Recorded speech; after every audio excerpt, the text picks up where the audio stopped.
మేధావని గర్వించదగ్గ మహామనీషి, బహుముఖ ప్రజ్ఞాశాలి, అపర మేధావి, భారతదేశానికి రాజ్యాంగాన్ని ప్రసాదించిన మహానుభావుడు. ఈ దేశం సువిశాలంగా ఉండాలని, అస్పృశ్యత అంటరానితనం ఉండకూడదని, అందరూ సమానంగా ఉండాలని, మన దేశ రాజ్యాంగాన్ని ప్రపంచ దేశాలు కూడా ఈరోజు చాలా ఉన్నతంగా చూసే విధంగా భారతదేశానికి రాజ్యాంగాన్ని ప్రసాదించిన మహానుభావుడైనటువంటి అంబేద్కర్ గారి యొక్క పుట్టినరోజు. చాలా ఆనందం. ప్రపంచవ్యాప్తంగా ఉన్నటువంటి అంబేద్కర్ ఆలోచన పరులు, మేధావులు, విజ్ఞులు అందరూ ఈరోజు అంబేద్కర్ గారి జన్మదినాన్ని పురస్కరించుకుని అనేక వేడుకలు చేసుకుంటా ఉన్న తరుణం. పర్టికులర్గా ఆంధ్రప్రదేశ్లో బాబాసాహెబ్ ఆలోచన విధానం విరాజిల్లాలని, అంబేద్కర్ గారి యొక్క ఆలోచన ఈ దేశానికే శరణమని ఆలోచించినటువంటి రాజకీయ నాయకులను చాలామంది చూసాం. వారందరిలో అతి ముఖ్యమైనటువంటి వ్యక్తి, రాజ్యాంగ విలువలను కాపాడిన వ్యక్తి, అంబేద్కర్ ఆలోచన విధానంలో పరిపాలన చేసిన వ్యక్తి మాజీ ముఖ్యమంత్రి వర్యులు జగన్మోహన్ రెడ్డి గారు. జగన్మోహన్ రెడ్డి గారి పరిపాలన అంబేద్కర్ ఆలోచన విధానానికి ముడిపడి ఉంది అని చెప్పడానికి గర్విస్తూ ఉన్నాం. అంబేద్కర్ గారు కోరుకున్నది చదువు, ఆరోగ్యం, సమాజంలో అందరూ కలిసి ఉండాలని, వారి స్థితిగతులు మెరుగుపడాలని, ఉన్నత శిఖరాలకు వెళ్ళాలని ప్రతి పౌరుడు ఆలోచిస్తే ఆ ఆలోచన ప్రకారమే జగన్మోహన్ రెడ్డి గారు పరిపాలన చేశాడు. సమాజంలో చదువే ప్రామాణికం, అసమానతలు పోవాలంటే చదువు కావాలని కోరిన అంబేద్కర్ యొక్క ఆలోచన విధానాన్ని భుజాన వేసుకుని జగన్మోహన్ రెడ్డి గారు చదువుకు ప్రయారిటీ ఇచ్చి ఈ దేశంలో ఏ రాష్ట్రంలో చేయని విధంగా చదువులమ్మ తల్లిని ఆంధ్రప్రదేశ్లో ఓరలాడించి ఈ పేద బడుగు బలహీన వర్గాలు, ఉన్నత కులాల్లో పేదవారు, చదువుకు దూరంగా ఉన్న వాళ్ళందరూ ఉన్నత శిఖరాలకు వెళ్ళి ఇంగ్లీష్ చదవాలని ఇంగ్లీష్ మీడియంలో ప్రవేశపెట్టి ఈ రాష్ట్రంలో ఒక చరిత్ర సృష్టించారు.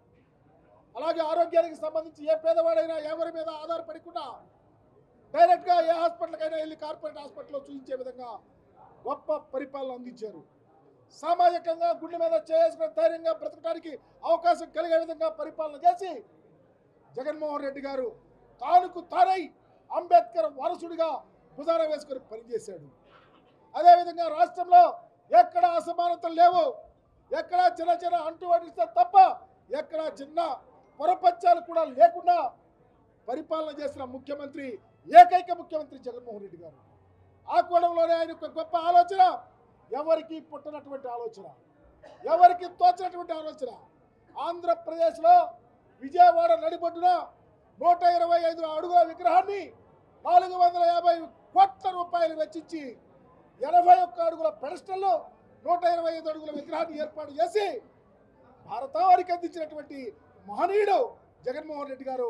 అంబేద్కర్ ఆలోచన విధానం భావితరాల భవిష్యత్తుకు ఉపయోగపడాలని గొప్ప ఆలోచనతో ఈ యొక్క అంబేద్కర్ విగ్రహాన్ని, ఈ శిలారూపాన్ని, ఈ యొక్క బ్రహ్మాండం వంటి విజయవాడ నడిపట్ల ఈ గొప్ప ప్లేస్ ఇచ్చి అంబేద్కర్ గారిని గౌరవించుకుంటే ఈరోజు చాలా బాధపడతా ఉన్నాం. ఎందుకంటే రాష్ట్ర ప్రభుత్వం అంబేద్కర్ గారిని తాకట్టు పెట్టింది.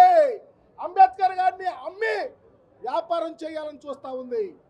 నేను అడుగుతా ఉన్నా చంద్రబాబు నాయుడు గారిని, అయ్యా మీరు ముఖ్యమంత్రిగా ఉన్నప్పుడు మీకు ఆలోచన రాలా? అంబేద్కర్ గారి విగ్రహం పెట్టాలని పెట్టలా? మీ ఆలోచన దళితుల్లో ఎవరైనా పుట్టాలని కోరుకుంటారని ఆలోచనతోనే పనిచేశారు. చివరికి ఈ ప్రాంతాన్ని ఆనాడు లూలు కంపెనీకి అమ్మటానికి ట్రై చేశారు. కానీ జగన్మోహన్ రెడ్డి గారు అలా ఆలోచించలా. అంబేద్కర్ గారు భావితరాలకు భవిష్యత్ రూపిగా ఉండాలని, ప్రపంచంలో ఎవరైనా ఎక్కడి నుంచైనా వచ్చి ఈ బాబాసాహెబ్ ఆలోచన విధానం చూసి భావితరాలు బ్రహ్మాండంగా బ్రతకడానికి అవకాశం కల్పించే విధంగా చేస్తే ఈరోజు నువ్వు ఉండేది ఎక్కడ, ఎంత దూరం? అంబేద్కర్ గారి స్టాచ్యూ ఎక్కడే? నువ్వు ఎక్కడ బాబాసాహెబ్ అంబేద్కర్ గారికి దండ ఎందుకు వేయలేకపోతా ఉన్నావు? ఎందుకు రాలేకపోతా ఉన్నావు? ఎందుకు అంబేద్కర్ గారి స్మృతివనాన్ని పీపీపీ మోడల్లో ప్రైవేట్కి అప్పగించాలని అమ్ముకోటానికి సిద్ధంగా ఉన్నావో చెప్పమని అడుగుతా ఉన్నావు. మేమేమి కళ్ళు లేని కపోచులం కాదు, సేవ వచ్చిన వాళ్ళం కాదు. ఎక్కడికైనా వెళ్తాం. నువ్వు అంబేద్కర్ గారి విగ్రహాన్ని అమ్మ చూపావా, ఈ ప్రాంతాన్ని అమ్మ చూపావా, నీకు రాబోయే రోజుల్లో ఇదే శాసనం అవుతుంది. మరణ శాసనం అవుతాకి పార్టీ మరణ శాసనం అవుతాకి సిద్ధంగా ఉంటుంది. ఎందుకంటే మా దేవుడు విజయవాడ నడిపట్ల పెట్టినటువంటి జగన్మోహన్ రెడ్డి గారి యొక్క ఈ కృతజ్ఞతలో ఈ భారతావనిలో ఉన్న అంబేద్కర్ చెప్తాం. కానీ నువ్వేంటి అమ్మకం? జగన్మోహన్ రెడ్డి గారిని ఎంత గొప్ప ఆలోచన చేశాడు జగన్మోహన్ రెడ్డి గారు, ఎంత ఉన్నతంగా దీన్ని ఓపెన్ చేశాడు, ఎంత ఉన్నతంగా దీన్ని మెయింటైన్ చేయించాడు. ఈరోజు చూస్తే రాత్రి 8 గంటల కరెంట్ తీసేశారు. మీ వాళ్ళెవరో ఇక్కడికి వచ్చి ఈ ప్రాంతానికి పేదవారు రాకూడదని, అంబేద్కర్ గారిని చూడొద్దని, మెయింటెనెన్స్ అనేది లేకుండా చేసి ఈరోజు పూర్తిగా దీన్ని ఒక రకంగా ప్రక్కన పెట్టాలనే ఆలోచనతో పనిచేస్తూ ఉన్నారు. ఇంత దుర్మార్గుడు కాదని వారు అడుగుతా ఉన్నాను. ఇంత దుర్మార్గమైన ఆలోచన విరమించుకోవాలని చెప్తా ఉన్నాను. ఒకే ఒక్కటి, ఈ జాతి గర్వించదగ్గ మహనీయుని విగ్రహం విజయవాడ నడిపట్టిన పెట్టిన జగన్మోహన్ రెడ్డి గారికి ఎల్లవేళలా మేమంతా కృతజ్ఞంగా ఉంటాం. నువ్వు చేసిన మోసం, నువ్వు చేసే గారడి, నువ్వు చేసే ఈ అమ్మకాలు కొనుగోళ్ళు ఈ రాష్ట్రాన్ని, ఈ ప్రాంతాల్లో ఉన్నటువంటి ప్రజానీకం మొత్తం చూస్తూ ఉంది. తప్పకుండా రాబోయే రోజుల్లో అంబేద్కర్ గారిని అవగౌరవపరిచారే. మొదటి నుంచి అంబేద్కర్ గారంటే నీకు తేలిక స్వభావం, అంబేద్కర్ ఆలోచన విధానానికి నువ్వు వ్యతిరేకం. చివరికే ఇన్ని కోట్లు వెచ్చించి జగన్మోహన్ రెడ్డి గారు ఈ ప్రాంతాన్ని సుందరవందంగా భావితరాలు చూసుకునే విధంగా ఒక మాన్యుమెంటల్గా అంబేద్కర్ గారి విగ్రహాన్ని పెడితే నీవు అమ్మ చూపుతావా? పీపీపీ మోడల్లో అమ్ముతావా? ఇది ఎక్కడ న్యాయం, ఎక్కడ ధర్మం అని అడుగుతా ఉన్నా. అందుకనే చంద్రబాబు దళిత వ్యతిరేకంగానే, అంబేద్కర్ ఆలోచన దానికి వ్యతిరేకంగానే ఈ రాష్ట్రంలో పరిపాలన చేస్తూ ఉన్నాడు. తప్పకుండా మేము ఒకటే చెప్తా ఉన్నాం, రాబోయే రోజుల్లో నువ్వు ఇది ప్రైవేటు పరం చేస్తే రాష్ట్ర వ్యాప్తంగా కదిలిస్తాం. రాష్ట్ర వ్యాప్తంగా అందరినీ వచ్చి మిమ్మల్ని అట్టకాయిస్తానికి సిద్ధంగా ఉంటాం. తస్మాత్ జాగ్రత్త. వైఎస్ఆర్ కాంగ్రెస్ పార్టీ అధినాయకుడు జగన్మోహన్ రెడ్డి గారు గొప్ప ఆలోచనతో పెట్టినటువంటి ఈ విగ్రహం భావితరాలకు దిక్చూచుగానే ఉండాలి తప్ప వ్యాపారానికి ఉండొద్దు, వ్యాపారం చేయొద్దు. ఎక్కడి నుంచి అయినా ప్రభుత్వం దీన్ని చక్కగా మెయింటైన్ చేయండి. ప్రభుత్వం ఇన్వాల్వ్ అవ్వండి. వచ్చే యాత్రికులకు, చూడాలనుకునే యాత్రికులకు, బాబాసాహెబ్ ఆలోచన గారు కావాల్సినటువంటి వారికి ఇది ఒక బేరీజు వేసుకుని ఉపయోగపడే విధంగా ఉండాలి తప్ప అమ్మకాలకి, కొనుగోళ్ళకి, మీ యొక్క తేలిక తరానికి మమ్మల్ని వేషభావంతో చూస్తానికి ఇది ఒక అట్రాసిటీ మీరు చేసేదని అడుగుతా ఉన్నాం. అందుకనే మా అందరి యొక్క ఆలోచన, మనస్సు మహనీయుని యొక్క జన్మదినం చాలా ఆనందంగా జరుపుకోవాలని, రాబోయే రోజుల్లో ఇంకా ఉన్నతంగా జరగాలని, తప్పకుండా ఈ యొక్క అంబేద్కర్ గారి విగ్రహాన్ని అమ్మకాలకి పెడితే వ్యతిరేకించడానికి మేమంతా ఏకతాటిపై సిద్ధంగా ఉందని మీ ద్వారా తెలియపరుస్తూ సెలవు తీసుకుంటా ఉన్నాం.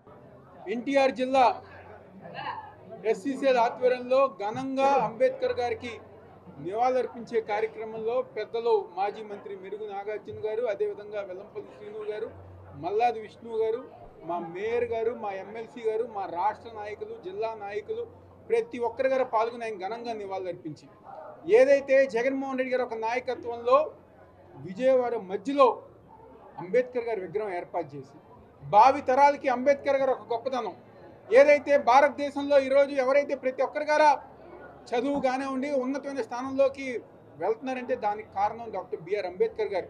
ఆయన ఒక ఆశయాలకి అనుగుణంగా పనిచేసిన వ్యక్తి ఈ రాష్ట్రంలో ఎవరు ఉన్నారంటే అది వైఎస్ జగన్మోహన్ రెడ్డి గారే.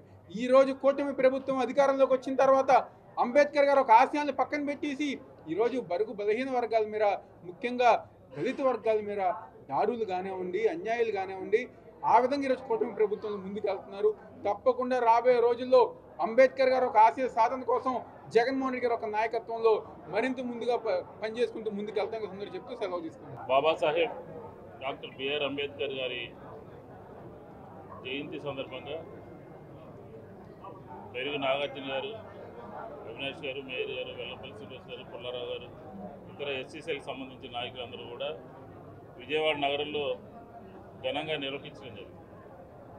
జగన్మోహన్ రెడ్డి గారు గత ప్రభుత్వం అమరావతిలో పెడతామని చెప్పని ఈ కార్యక్రమం నిరాదరణకి గురైతే మనందరికీ మార్గదర్శకులుగా ఉన్నారు. ప్రపంచ మేధావి, రాజ్యాంగ నిర్మాత. ఆయన్ని విజయవాడ నగరంలో దాదాపుగా 420 కోట్ల రూపాయలతో ఈ కార్యక్రమాన్ని తీసుకోవడం జరిగింది. ఆయన పరిపాలన అంతా కూడా అంబేద్కర్ గారి ఆశయాలతో, లక్ష్యాలతో అనేక రంగాల్లో రిఫార్మ్స్ తీసుకొచ్చి పరిపాలనలో మార్పులు చేశారు. విద్య, వైద్య రంగాల్లో మార్పులు చేశారు. అలాగే సప్లాన్కి తగ్గట్టుగా నిధులు ఖర్చు పెట్టారు. ఆయన పరిపాలన అంతా కూడా అంబేద్కర్ గారి యొక్క లక్ష్యాలకి అనుగుణంగా 5 సంవత్సరాలు ఆయన పరిపాలన చేయడం జరిగింది. ఇలాంటి సందర్భంలో మేము పదే పదే చెప్తున్నాం, రాష్ట్ర ప్రభుత్వం నిర్మించినటువంటి ఈ అంబేద్కర్ గారి విగ్రహాన్ని రాష్ట్ర ప్రభుత్వం తరఫున అధికారులు, ముఖ్యమంత్రి గారు కానీ, మంత్రులు కానీ ఎందుకని వచ్చి ఇక్కడ గార్లెండ్ చేయరు అని చెప్పి సంవత్సరం నుంచి అడుగుతా ఉన్నాం. సంవత్సరం తర్వాత ఈరోజు బయలుదేరారు. ప్రజల్లో ఈ ప్రభుత్వం యొక్క చర్యల్ని ప్రజలందరూ వ్యతిరేకిస్తున్నారని తెలిసి ఈరోజు ఇన్ఛార్జ్ మినిస్టర్ గారిని పంపిస్తారని చెప్పని చెబుతా ఉన్నారు. ఇది వైఎస్ఆర్ కాంగ్రెస్ పార్టీ విజయం అని చెప్పి ఈ సందర్భంగా నేను మనవి చేస్తా ఉన్నాను. ఎందుకంటే అమరావతికి, రాజధానికి దగ్గరలో విజయవాడ నగరం నడిబొడ్డులో ఉంటే దీన్ని పూర్తిగా 10 నెలల పాటు నిర్లక్ష్యానికి గురి చేశారు. లిఫ్ట్లు పనిచేయట్లేదు, వాటర్ ఫౌంటైన్లు పనిచేయట్లేదు, అలాగే గ్రీనరీ పనిచేయట్లేదు, మెయింటెనెన్స్ లేదు. పైగా రాత్రిపూట లైటింగ్ పెట్టి వచ్చిపోయే వాళ్ళ నగరంలో ఒక కనపడే విధంగా ఉంటే దాన్ని కరెంటు తీశారు. కరెంటు తీసేయడమే కాదు, దీనికి సంబంధించి డాక్వా బజార్కి అద్దెకిచ్చారు. ప్రభుత్వం వచ్చిన కొత్తల్లోనే జగన్మోహన్ రెడ్డి గారి పేరు తొలగించారు. పైగా రైతు బజార్ పెట్టాలనుకుంటున్నారు. ఇంతకన్నా ఘోరం ఉంటుందా? ఇంతకన్నా అంబేద్కర్ గారిని అవమానించడం వేరే విధంగా ఉంటుందా? యావత్ ప్రపంచం అంతా కూడా అంబేద్కర్ గారి బాటలో మనం నడవాలి అని అనుకుంటే ఆంధ్రప్రదేశ్లో మేము పెట్టామని చెప్పాను, వైఎస్ఆర్ కాంగ్రెస్ పార్టీ పెట్టిందని, జగన్మోహన్ రెడ్డి గారు దీన్ని నిర్మించారని చెప్పాను. పైగా పక్కనే ఉన్నటువంటి కన్వెన్షన్ సెంటర్ 2000 మంది కూర్చోవడానికి అనుకూలంగా ఉండేటటువంటి కన్వెన్షన్ సెంటర్ని మూతపడేశారు. పబ్లిక్ ప్రైవేట్ పార్ట్నర్షిప్లో దీన్ని వేరే వాళ్ళకి ఇస్తారన్న. ప్రభుత్వం యొక్క గౌరవం అంబేద్కర్ గారి మీద ఎంత ఉందో ఈ చర్యను బట్టి తెలిసిపోతుంది. కలెక్టర్ గారు తక్షణమే ఈ పీపీపీ మోడల్లో ఈ విగ్రహాన్ని, చుట్టూ ఉన్నటువంటి పరివారాన్ని పబ్లిక్ ప్రైవేట్ పార్ట్నర్షిప్లో ఇవ్వాలి అనేటటువంటి నిర్ణయాన్ని తక్షణమే విత్డ్రా చేసుకోవాలి. అది వైఎస్ఆర్ కాంగ్రెస్ పార్టీ తరఫున మేము డిమాండ్ చేస్తూ ఉన్నాం. లేకపోతే మీరు చేసినటువంటి పనులన్నీ కూడా ప్రజల దగ్గరికి వెళ్ళి అంబేద్కర్ గారికి మేము ఇచ్చినటువంటి గౌరవం ఆ విధంగా ఉంటే ఈ 10 నెలల్లో మీరు ఇచ్చినటువంటి గౌరవం ఈ విధంగా ఉన్నది అని చెప్తాము అని చెప్పి సందర్భంగా తెలియజేసుకుంటూ ఆ మహనీయుని బాటలో ప్రభుత్వాలు, పార్టీలు, వైఎస్ఆర్ కాంగ్రెస్ పార్టీ ఆయన అడుగుజాడలో నడుస్తుంది అని చెప్పి ఈ సందర్భంగా వారికి ఘనమైనటువంటి నివాళులు అర్పిస్తూ సెలవు తీసుకుంటాం. మరిన్ని వీడియోస్ కోసం ఛానల్ ని సబ్స్క్రైబ్ చేయండి. లేటెస్ట్ అప్డేట్స్ కోసం వాట్సాప్ ఛానల్ ని ఫాలో అవ్వండి. ఆ లింక్ డిస్క్రిప్షన్ లో ఉంది.